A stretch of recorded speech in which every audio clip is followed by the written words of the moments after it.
Amin'ny fifaliana indray ry havana no iarabanantsika rehetra nahatratra ty andro anio ity, ary hanolorana antsika indray ny mofinaina tenin'Andriamanitra omeny Tompo antsika. Ivavaka isika. Jesoa malalo feno fiderananao ny fonay sy ny sainay ny fanahinay, indrindra noho ny izay atsapanay fa avaozonao isan'andro ny famondramponao aminay sy ny fitiavanao, ary izany no ivelomanay amin'ny fankatoavana ny sitraponao. Iaino ny teninao arak'izay hita amin'ny soratra masina ry izahay, koa ny fanainao masina hitarika izany, anokatra ny fonay sy ny sainay, ny vavahad-tsainay rehetra, andraisanay ny sitraponao. De mitenena Jehova fa miaino izay mpanomponao. Amen. Ny bokin'ny Romanina toko faha 13:1-12 hatramin'ny faha 14 no mofinaina volahatra ho antsika ry havana. Romanina toko faha 13:1 hatramin'ny faha 14, vakina amin'ny anaran'ny Tompo manao hoe: ary tokony hanao izany indrindra isika, satria fantatsika ny andro fa ankehitriny izao dia ora tokony foazanareo amin'ny fahatoriana, fa ankehitriny ny famonjenantsika dia akaiky noho ny tamin'ny andro vao ninoantsika. Efa ho lasa ny alina, ka efa mbe akaiky kokoa ny andro, koa aoka ariantsika ny asan'ny maizina, ka hitafiantsika ny fiadian'ny mazava. Aoka isika hitondra tena tsara toy ny amin'ny andro, tsy amin'ny filalaovan'ny ratsy na amin'ny fahamamoana, tsy amin'ny fijangajangana na amin'ny fijejojejoana, tsy amin'ny fifandirana na amin'ny fialonana, fa hitafio Jesosy Kristy Tompo, ary aza miay ny amin'ny nofo ahatanteraka ny filany. Ray Masono, manamasinanay amin'ny fahamarinana, ny teninao no fahamarinana. Amen. Ho ampitomboana mandrakarivo aminareo anie ry havana ny fahasoavana sy ny fiadanana avy amin'Andriamanitra Ray sy Jesoa Kristy Tompontsika. Amen. Ny toko faha 12 sy ny toko faha 13 amin'ity bokin'ny Romanina ity ry havana, de maneho ny fitondran-tena sy ny fahamendrehana, vokatry ny fanavaozana ny saina, vokatry ny fanavaozana ny fanoloran-tena, arak'izay ambarany andinin'ny 1 sy ny 2 amin'ny toko faha 12 manao hoe: atolory ny tenanareo fanatitra velona masina sitrak'Andriamanitra, sy ny hoe aza manaraka ny fanaon'izao tontolo izao fa miova amin'ny fanavaozana ny saina.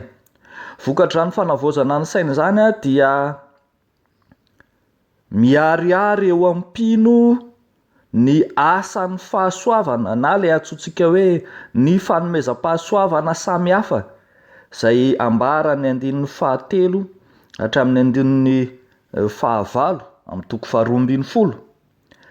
Iainany mpino ny fitiavana, ny fifandraisana amin'ny mpiarabelona, arak'izay ambarany andinin'ny 15 hatramin'ny 20 amin'ny toko faha 12 ihany. Ny fampiarana ny tsara ka mikatsaka izay hahatsara ny fiarahamonina, arak'izay ambarany toko faha 13 andinin'ny 1 hatramin'ny andinin'ny 15, ary ny firesahana indray, ny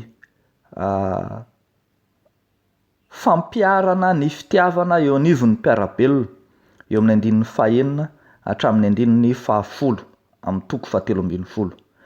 Eto amin'ity mofinaina ity indray zany dia vokatr'izany rehetrarehetra izany no ambaran'ny apôstôly Paoly mitarika ny olona hiambina sy hanamasin-tena eo anoloan'ny fahakakaizan'ny famonjena na ny fahatongavan'ny fotoana farany ho ny voalaza. Arak'izany dia antso no ataon'ny apôstôly mba handehanantsika amin'ny mazava. Antso mba handehanantsika amin'ny mazava. Oharina tahaka ny andro ny fiainan'ny mpino, ka misy ny andro alina, misy ny andro mazava. Arak'izany dia antsona ny mpino handeha amin'ny mazava.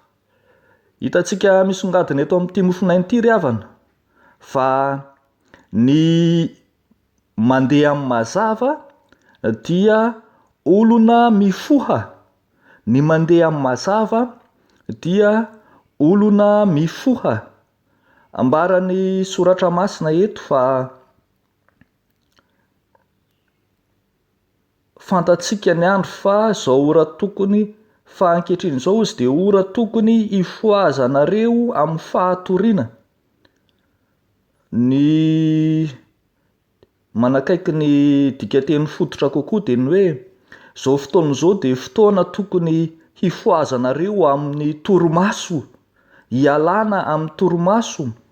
Ka ny hoe olona mifoha zany dia tsy inona tsy akory fa ireo olona izay miala amin'ny fahamaizinana mandeha amin'ny fahazavana. Efa manao ny fanaony mazava dia ny fitsanganana miala amin'ny aizina. Ny olona miandry famonjena no ambaran'izany, miala amin'ny torimaso, manalavitra ny alina sy ny asany rehetra.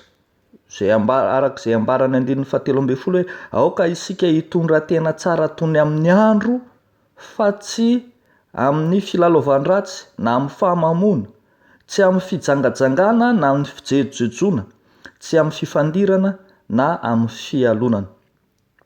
Ny olona mifoha dia izay olona vonona hiatrika ny mazava.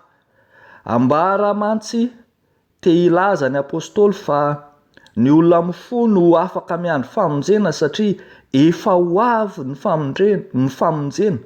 Te hiteny izy hoe efa akaiky ny famonjena, efa tonga ny famonjena, efa io akaikinareo io ny famonjena. Arak'izany mila mifoha, miala amin'ny torimaso mpanahy samihafa.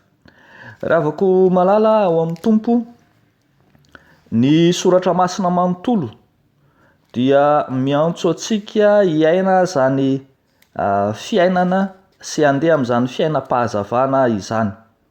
Ambaran'ny apôstôly Paoly hatrany amin'ny bokin'ny Korintiana 1:5-10, ny 7:17 sy ny 7:30, fa fotoana tokony hifoazana izao, aza mety ho fitahana ianareo hoy izy. Ny fikambanana amin'ny ratsy manimba ny fitondran-tena tsara, fa mifoaza tsara ary aza manota, hoy ny voalazany apôstôly Paoly. Ary manentana kokoa aza ny ambaran'ny bokin'ny Efesiana 5 izay haintsika tsinjery tsara zany. Raha vakiana manomboka ny 9 ny Efesiana 5 dia manentana antsika hiala amin'ny fiainam-pahamazinana handeha amin'ny fiainam-pahazavana. Fa hoy ny voalaza hoe fa maizina ianareo fahiny fa efa mazava ao amin'ny tompo kosa ankehitriny, mandehana tahaka ny zanaky ny mazava. Fa ny vokatry ny mazava dia ao amin'ny fahatsarana rehetra sy ny fahamarinana ary fahitsiana. Mamantatra izay ankasitrahan'ny tompo, ary aza miray amin'ny asan'ny maizina tsy mahavoka-tsoa fa aleo mananatra izany. Fa izay taony eo amin'ny afina dia mahamenatra na dia milaza izany aza, fa ny zavatra rehetra raha anarina dia aseho ny mazava, fa na inona aseho dia mazava. Koa izany no ilazanay hoe mifoaza ianareo izay matory, mitsangana amin'ny maty dia ampahazavanareo Kristy. Ry havako malala, ny olona mandeha amin'ny mazava dia olona mifoha. Efa fotoana fifoazana izao, efa fotoana hialana amin'ny torimasom-panahy izao. Andriamanitra ny tsy nijery ny androny tsy fahalalana, fa ankehitriny kosa izy mitaona sy mitarika ny olona rehetra hifoha, hiala amin'ny fahamaizinana. Fotoana fifoazana izao, hialana amin'ny torimasom-panahy sy ny fahavarianana rehetra ka mahatonga antsika mbola hilalao ny torimaso ka hiteny manao hoe mbola tory kely ihany, mbola nohatanana kely ihany atory ka hanadino ny fahazavan'Andriamanitra. Fotoana tokony foazana izao hialana amin'izay rehetra mbola mamatotra, mbola mangeja, mbola hitoerantsika amin'ny alina amin'ny fanaovana ody ratsy sy ny fanompontsampy samy hafa. Ny fotoana izay ahafahantsika miaina amin'ny fahazavan'Andriamanitra marina izao. Ny olona mandeha amin'ny mazava mantsy dia olona mifoha. Atao ina tokoa moa ny andro raha mbola hatorizana ihany. Fa ny zavatra faharoa ry havana malala izay hitantsika eto amin'ity soratra masina ity dia ny hoe ny mandeha amin'ny mazava dia mitafy tsara na hoe misalotra fitafiana tsara. Ny lôjika ampiasain'ny apôstôly Paoly zany dia ny hoe samy manana ny fitafiana sahaza azy na ny andro na ny alina. Rehefa amin'ny alina dia misy fitafiana sahaza an'izany tahaka ny hoe akanjomandro ohatra, fa rehefa amin'ny andro dia misy fitafiana tsara kokoa, fitafiana mihaja, fitafiana mendrika, fitafiana sahaza amin'ny andro. Ary zany no hitarihan'ny soratra masina antsika eto mba hitafy ny fitafin'ny mazava, hitafy ny fitafin'ny olona mifoha, hitafy ny fitafiana tsara. Ambarany 4:12 mihitsy ary manao hoe fa hitafio Jesoa Kristy Tompo ary aza miany amin'ny nofo atanteraka ny filany. Ry havako malala, mitafy ny fiadian'ny mazava ny voalaza eto dia hitarika ny saintsika sy ny fanahintsika hitondra tena tsara, hiala amin'ny fitondrantena ratsy, hiala amin'ny izay voalaza ny 7:12 izay mifanipaka tanteraka amin'ny fitafin'ny mazava ny fitafian'izao tontolo izao, ka ahatonga antsika hanana fitafiana mendrika kokoa. Ny bokin'ny Efesianina 4:7 dia mitarika antsika hahatakatra ny hoe inona tokoa moa no ambarany hoe mitafy ny fiadian'ny mazava, ka hono voalazany manao hoe ary noho izany dia raiso avokoa ny fiadian'Andriamanitra mba ahazonareo manohitra amin'ny andro mahory. Ny mitafy ny fiadian'ny mazava arak'izany dia izay vonona hiatrika ny adiny fiainana ara-panahy ka mandray ny fiadian'Andriamanitra, vonona hiady ary azavainy kokoa zany any amin'ny Tesalonianina 1:5. Ny 9:5 dia hono voalaza manao hoe fa satria amin'ny andro isika dia aoka ahony tena ka hitafy ny finoana sy ny fitiavana ho fiarovan-tratra ary ny fanantenana ny famonjena ho fiarovan-doha. Zany hoe misy fitafiana tsara, fitafiana mendrika, fitafian'ny finoana, fitafian'ny fitiavana, fitafian'ny fanantenana, fitafiam-pamonjena no tafian'ny olona mifoha sy ny olona mandeha amin'ny mazava. Ry havako malala ao amin'ny Tompo, rehefa azavain'ny apôstôly Paoly mazava tsara ny resaka fitafiana izay resahany matetika ao amin'ny soratra izay nosoratany ary fampiasany raha teo zany, dia ambarany apôstôly Paoly fa tena fitafin'ny olona vita batisa mihitsy ity Jesoa Kristy Tompo izay tenenina hoe tafio Jesoa Kristy Tompo ity. Ho mantsy ny voalazany amin'ny Galatianina 4:17 izay antsika rehetra tsy anjery manao hoe fa na iza ianareo natao batisa any Kristy dia nitafy any Kristy. Zany hoe fiainan'ny olona vita batisa Fitafin'ny olona vita batisa ny mitafy an Jesosy Kristy Tompo. Mitafy toetra vaovao. Mitafy toetra vaovao ary raha teo ihany koa mahatonga azy hiaina ny fiainan'ny olom-baovao. Hoy voalaza hoe rehefa notafianareo ny toetra vaovao izay havaozina ho amin'ny fahalalana tsara araka ny endrika izay nahary azy. Ao amin'ny Kolosianina 4:10.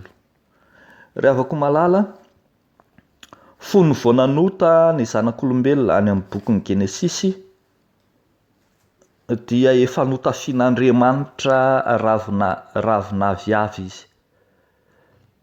Ary indro tonga Jesosy Kristy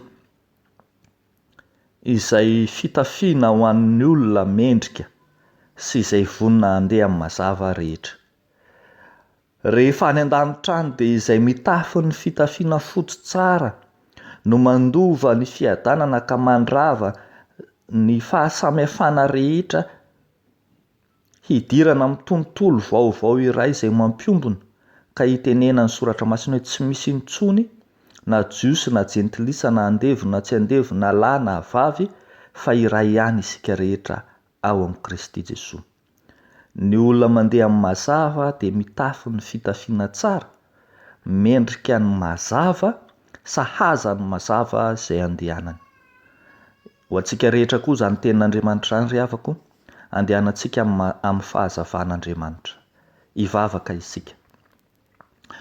Andriamanitra misaotra sy mideranao zahay noho ianao ilay mazava izay mameno ny fiainanay izay maizina sy mandeha amin'ny fahamaizinana. Tonga mazava ao aminao zahay ankehitriny ary mahatsiaro fifaliana vokatr'izany. Fa ankehitriny koa izay dia mivavaka mandrakariva ho an'ny sokajin'olona rehetra izay ao anatin'ny fahamaizinana, tsy mahatsiaro na tsy mahatsapa akory ny lalana izay izorany. Tompo, mba ampamirapirato amin'izy ireny fahazavanao, andehanany amin'ny sitraponao. Dia mivavaka izay ho an'ireo izay tsy salama rehetra, ho an'ireo izay ao anatin'ny fahoriana, ho an'ireo izay manana olana saro-bahana, ho an'ireo izay voafonjany amin'ny toeram-pamonjana samihafa any, ho an'ireo izay vesaran'ny trosa ara-bola, ireo izay manana olana eo anivon'ny ankohonana, eo amin'ny mpivady, ny mpianaka, ny mpiray-tam-po, entinay eo anatrehanao izany.